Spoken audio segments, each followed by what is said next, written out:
Hello student, स्वागत आहे तुमचं विक्रम अकॅडमीच्या यूट्यूब चॅनलवर.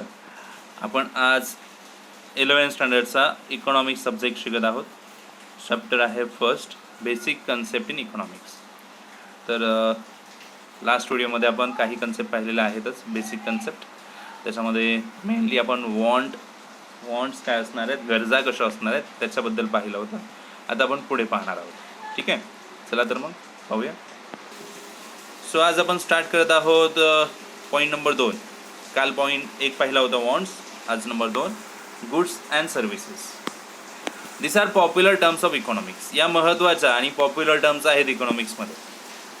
आता गुड्स आणि सर्व्हिस दोन्ही आपल्याला माहीत करून घेतलं पाहिजे. Anything that satisfy human wants is term as a goods. जे काही मानवी गरजा पूर्ण करणाऱ्या गोष्टी आहेत, वस्तू आहेत, त्यांना आपण गुड म्हणतो. त्यांना एक अस्तित्व असतं. म्हणजे chalk use by teacher example दिले आहे. तर चॉक ही वस्तू आहे, आपली गरज आहे शिकण्याची. ही गरज पूर्ण करण्यासाठी चॉक उपयोगी पडला. चॉक ही वस्तू आहे. अदर वस्तूही आहेत, त्यांनाही आपण म्हणू शकतो. हे सगळे झाले goods. Service also satisfy human wants but do not have any material existence. Service म्हणजे सेवा, याच्यामुळे सुद्धा मानवी गरजा पूर्ण होतातच. जसं शिकणं ही सर्व्हिस जी आहे, शिकवण्याची सर्व्हिस शिक्षक देतात, याच्यामुळे आपली गरज पूर्ण होते ना शिकण्याची. तर शिकण्याची गरज पूर्ण होण्यासाठी शिक्षक आपल्याला शिकवतात, म्हणजे ते एक सेवा देतात आपल्याला, हो की नाही. मग वस्तू आणि सेवा म्हणजे गुड्स आणि सर्व्हिसेस अशा पुढचे बेसिक कन्सेप्ट होतो इकॉनॉमिक्समध्ये. तिसरा कन्सेप्ट आहे युटिलिटी म्हणजे उपयोगिता, युजफुलनेस. आता युटिलिटी, युजफुलनेस काय असणार आहे बघा. यूज होणं, वापर होणं, उपयोग होणं. Capacity of a commodity to satisfy human wants और want satisfying power of a commodity is called utility. तर युटिलिटी काय आहे, तर कॅपॅसिटी जी आहे आपली सॅटिस्फॅक्शन पूर्ण करण्याची कॅपॅसिटी असणं, और want satisfying power of a commodity किंवा एखाद्या कमोडिटीमध्ये आपली इच्छा पूर्ण करण्याची जी क्षमता आहे, कॅपॅसिटी आहे, त्याला युटिलिटी म्हणतात. एखाद्या वस्तूमध्ये आपली गरज पूर्ण करण्याची जी कॅपॅसिटी असते त्याला म्हणतात युटिलिटी. ठीक आहे. म्हणजे आपल्याला तहान लागलेली आहे समजा, तर आपली तहान कशामुळे पूर्ण होईल, पाणी पिल्यामुळे. तर पाणी हे अशी आहे की आपल्या तहान पूर्ण करण्याची जी क्षमता आहे ती पूर्ण होते. मग पाण्याची उपयोगिता काय, आपली तहान भागवणं आहे. प्रत्येक वस्तूची वेगवेगळी उपयोगिता असते. आपली ठराविक गरज पूर्ण करण्यासाठी आपल्याला त्या वस्तूचा उपयोग होत असतो, त्यालाच आपण युटिलिटी म्हणणार आहोत. पुढचा चौथा पॉईंट आहे value. Value has 2 approaches in economics. Value म्हटलं की 2 प्रकारचे अप्रोच होतात. Value in use and value in exchange. म्हणजे वापरण्यासाठी वस्तूची व्हॅल्यू असते आणि एक्सचेंज करण्यासाठी सुद्धा वस्तूची व्हॅल्यू असते. तर व्हॅल्यू इन यूज आधी बघूया. It refers to the worth of a commodity. आता व्हॅल्यू इन यूज म्हणजे वस्तूची किंमत डिसाईड होते. In simple words, it is usefulness of a commodity. म्हणजे वस्तू किती उपयोगी आहे हे कळणार. No one has to pay price for sunshine but it's immense worth for life can never be doubted.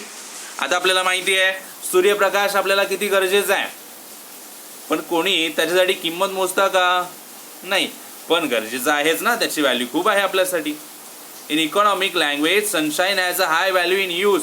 म्हणजे आपण म्हणू शकतो वापरण्याच्या संदर्भामध्ये, म्हणू शकतो यूज करण्याच्या संदर्भामध्ये त्या वस्तूची व्हॅल्यू खूप आहे. It is an example of free good. Free good आहे म्हणजे आपल्याला फुकट मिळणारी एखादी वस्तू आहे असं म्हणू शकतो आपण. त्याची व्हॅल्यू खूप आहे, पण वापरण्याच्या संदर्भात त्याची व्हॅल्यू भरपूर आहे. आणि value in exchange, it refers to the worth of a commodity of a service express in terms of another commodity. म्हणजे एका वस्तूची किंमत दुसऱ्या वस्तूच्या तुलनेमध्ये ठरवली जाते. when this value is expressed in terms of money, किंवा ही पैशाच्या रूपातही सांगता येते, तेव्हा त्याला म्हणतात प्राइस ऑफ अ कमोडिटी.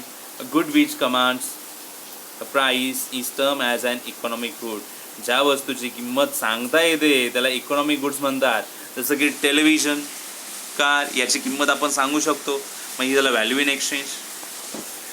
आणि तिसरा पॉईंट यांनी इथे बनवला आहे, water, diamonds, paradox of values. Some commodities have a high value in use. काही वस्तू व्हॅल्यू इन यूजमध्ये खूप त्याची किंमत असते, बट त्यांची एक्सचेंज व्हॅल्यू काही नसते. आणि काही वस्तू ज्या आहेत त्याची एक्सचेंज व्हॅल्यू खूप असते, पण त्याचा यूज एवढा नसतो. आता बघा, तर यूज असणारा पण व्हॅल्यू कमी आहे असं काय असतं? तर वॉटर किती उपयोगी आहे आपल्यासाठी, ते व्हॅल्यू किती आहे वापरण्यासाठी? भरपूर, पण त्याची किंमत खूप कमी आहे. ओके, पण अशा काही कमोडिटीज आहेत ज्या आपण वापरतो कमी, पण त्याची किंमत खूप आहे. स्कार्सिटीमुळे, दुर्मिळतेमुळे. डायमंड आपण यूज करतो का? सहसा नाही, पण त्याची किंमत खूप आहे. सो हा फरक आहे value in use and value in एक्सचेंजमध्ये. ओके, पाचवा पॉईंट आहे वेल्थ. वेल्थ म्हणजे संपत्ती. आता संपत्ती म्हटल्यावर काय येणार? Anything which has market value and can be exchange for money. आपल्याकडे असणारे ते सर्व ज्याला मार्केट व्हॅल्यू असू शकते किंवा आपण जे पैशामध्ये एक्सचेंज करू शकतो, असं सगळं आपल्यासाठी संपत्ती असू शकते. तुमच्याकडे असणारा मोबाईल आपण एक्सचेंज करू शकतो मार्केटमध्ये. तुमच्या घरामध्ये असणारा टेलिव्हिजन, रेफ्रिजरेटर, फॅन, सगळ्या वस्तू आपण पैशाच्या रूपात एक्सचेंज करू शकतो. म्हणजे ही तुमची सर्व झालेली संपत्ती आहे, वेल्थ आहे तुमची. To be regarded as wealth, a commodity must possess the following characteristics. पण संपत्ती म्हणण्यासाठी खाली काही महत्त्वाच्या दिलेल्या गोष्टी त्याच्यामध्ये इन्क्लूड हव्यात. बघूया काय. युटिलिटी, त्या वस्तूचा उपयोग असायला हवा. हो की नाही? येस. स्कॅर्सिटी, स्कॅर्सिटी म्हणजे दुर्मिळता असायला हवी. ट्रान्सफरेबिलिटी म्हणजे ट्रान्सफर करता येणारी असावी. अँड एक्सटर्नॅलिटी असावी. बघूया आता पॉईंट्स ते सांगितलेले आहेत पुन्हा एकदा. Utility, commodity must have the capacity to satisfy human wants. ती वस्तू जिला आपण वेल्थ म्हणतोय त्या वस्तूमध्ये क्षमता असावी की त्या वस्तूतून गरज पूर्ण होईल माणसाची. जसं की फर्निचर म्हणा, रेफ्रिजरेटर म्हणा, यूज आहे की नाही म्हणजे युटिलिटी आहे. Scarcity, commodity must be scarce in supply in relation to its demand. म्हणजे डिमांड जेवढी आहे त्याच्यापेक्षा सप्लाय कमी असावा, दुर्मिळ असावा, कमी असावा. If it is to be included in the term wealth, जर संपत्ती या टर्ममध्ये म्हणायचं असेल, all economic goods for which price is paid. सगळे इकॉनॉमिक गुड्स ज्यासाठी किंमत ऑलरेडी दिलेली आहे. ओके, सो त्यांची डिमांड आहे भरपूर पण सप्लाय त्या मानाने कमी असेल म्हणजे स्कॅर्सिटी तयार होते, दुर्मिळता. Transferability, commodity should be transferable from person to person as well as place to place. ती वस्तू एका व्यक्तीकडून दुसऱ्या व्यक्तीकडे जाऊ शकते किंवा एका ठिकाणाहून दुसऱ्या ठिकाणी जाऊ शकते. त्याला ट्रान्सफरेबल असणं असं म्हणतात. If the good is material और tangible then only it is possible. समजा ते गुड्स मटेरियल फॉर्ममध्ये आहे, टँजिबल आहे म्हणजे आपण पाहू शकतो, तर टच करू शकतो, मूव्ह करू शकतो एखाद्याहून दुसऱ्या ठिकाणी, टँजिबल आहे, तरच हे शक्य आहे की ते ट्रान्सफर होऊ शकेल.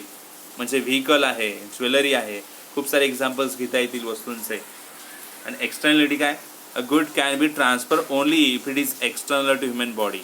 ते एक्सटर्नल असेल, ह्युमन बॉडीशी रिलेटेड, वेगळं असेल, सेपरेट असेल, तर त्याला एक्सटर्नॅलिटी असं म्हणतात.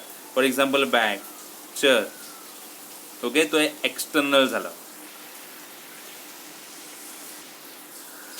सहावा पॉईंट आहे personal income. Earnings receive by a person from all source is called his personal income. आता पर्सनल इन्कम काय? आपल्याला मिळणारा तो सर्व इन्कम प्रत्येक सोर्समधून कुठून ना कुठून आपल्याला मिळत असतो, तो आपला इन्कम पर्सनल इन्कम बनतो. ओके, हे काही बेसिक कन्सेप्ट आहेत. आणि आता शेवटचा आणि सातवा बेसिक कन्सेप्ट बघूया, पर्सनल डिस्पोजेबल इन्कम, PDI. आता पर्सनल डिस्पोजेबल इन्कम काय असतो बघा, समजून घ्या. तर हा असा इन्कम असतो, समजा आपल्याला नॉर्मल इन्कम झाला ₹1,00,000, त्याच्यातून आपण 10,000 रुपये टॅक्स म्हणून गव्हर्नमेंटला देऊन टाकले. टॅक्स म्हणून दिल्यानंतर जो इन्कम आपल्या हातामध्ये उरतो, जो आपण आपल्या नॉर्मल यूजसाठी वापरू शकतो, डिस्पोज करू शकतो, तो डिस्पोजेबल इन्कम, त्याला पर्सनल डिस्पोजेबल इन्कम म्हणतात. असा इन्कम जो आपला टॅक्स भरल्यानंतर आपल्याकडे शिल्लक राहतो, तो आपला पर्सनल डिस्पोजेबल इन्कम बनतो. So it is that part of a personal income which is left over after payment of direct taxes. Direct tax म्हणजे गव्हर्नमेंटला टॅक्स दिल्यानंतर जो इन्कम आपल्याकडे शिल्लक राहणार आहे, बॅलन्स राहणार आहे, that is personal disposable income. So इथे बेसिक कन्सेप्ट आपले संपलेले आहेत. आणखीनही बाकीचे कन्सेप्ट आहेतच आपल्याला घ्यायचे आहेत, पण या व्हिडिओमध्ये आपण एवढेच कन्सेप्ट घेतोय. सध्या आपण कमी कन्सेप्ट घेऊया, तुम्हाला समजायलाही हवेत. तुम्ही नक्कीच मला सांगा समजले की नाही समजले ते कमेंट सेक्शनमध्ये. ठीक आहे. व्हिडिओ आवडला असेल तर लाईक करा, शेअर करा. चॅनल सबस्क्राईब केला नसेल तर नक्कीच सबस्क्राईब करून ठेवा. आपण आता भेटूया पुढच्या व्हिडिओमध्ये. तोपर्यंत गुड बाय, टेक केअर.